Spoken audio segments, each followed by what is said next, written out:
I'm Teresa Carraggio, and this is Third Paradigm. My title today is Death and the Goddess. It's dedicated to Jane, the sister of Mary Poindexter McLaughlin, whose passing Mary has been honoring with her own very tender essay on Substack, and to whom she gives credit for intuition and wisdom, something that Mary has in abundance. I would like to explore what the stories are around this passing and look at how Goddess is a part of this and how things change when we consider that. In the book I'm writing, Oh My Goddess, I start with a chapter I call Time Out of Mind. In that, I'm looking at what's the reality and what's our perception of it. Our stories can never change the reality, but they definitely change our perception. A Course in Miracles starts with the premise that it can be summarized in two statements. Nothing that's real can ever be lost, and nothing that isn't real exists. Therein lies the peace of Goddess, and that, of course, is my Goddess translation. So if we're looking at stories and how they change our perception, whether they bring our perception closer to the reality or further away, that determines whether we react to things with fear, with anger, with dismay, with any sense of abandonment. If we know that nothing real can ever be lost, then we can go into our lives with no fear. Abstractions like that are all well and good, but they don't do much for you when you're missing a particular form, when you're missing that voice of that person, you're missing the way that they would get that joke that you want to tell them, that problem that you need solved and you need their perspective on it. Those are the particulars of a unique individual that break our hearts when there's that grief that no one else can fill.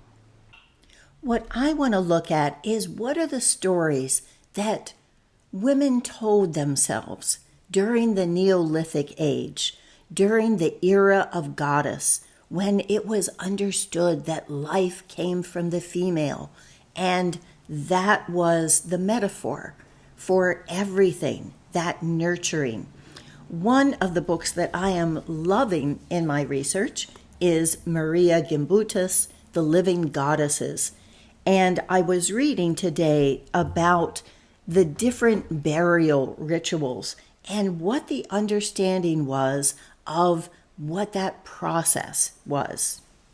One thing that has astonished me are the parallels that seem to have happened from Europe to Egypt to the Mediterranean to Sumer to Anatolia.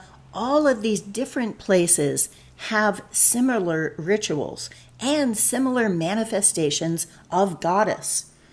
Marija talks about the horns of the bull being put on the corners of the temples as they were in Egypt, but that actually wasn't a bull because back then the indigenous cow had horns, and that was something that became part of the mystical on one side and the material on the other, and this was something that brought together both worlds, was a powerful symbol of joining what we don't know with the world that we do.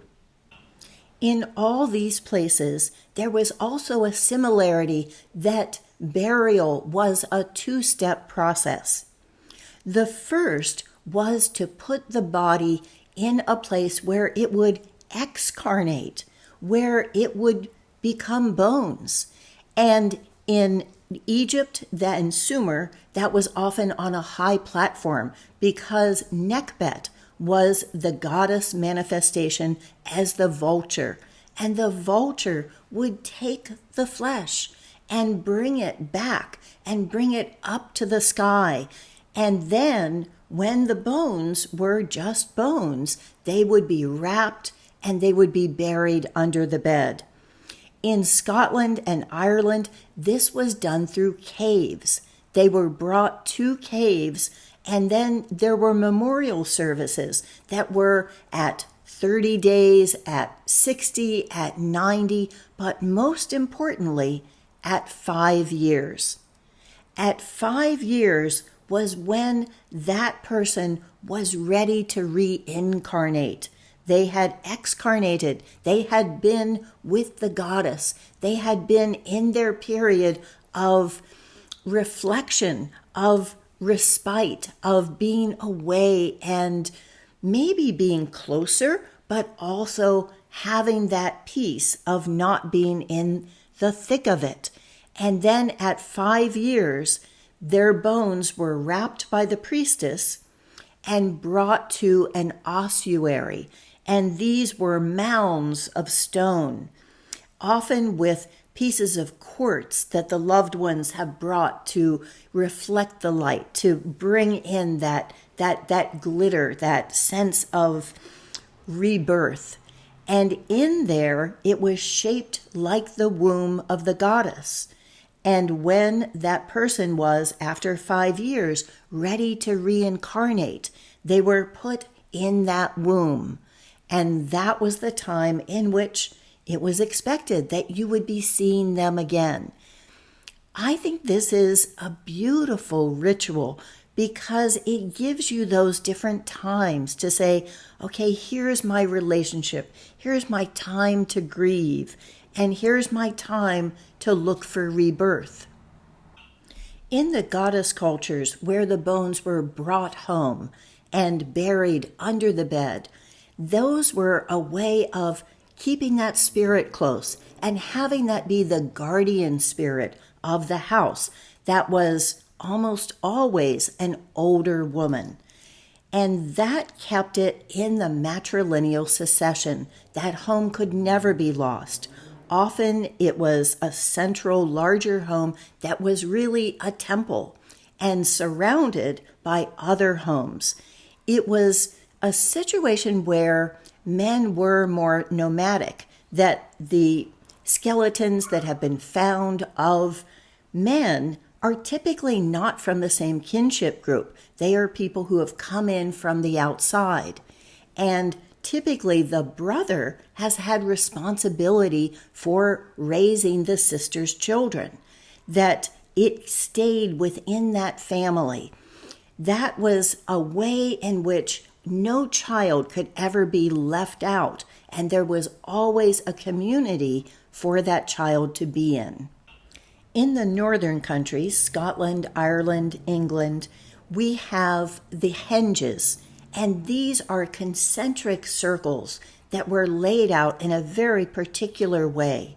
There were always openings to the east and to the west, and often to the north and south also. So the chamber that was built was always off to the corner so that it didn't obstruct those clear lines of sight. And on the western side would be the underground chambers.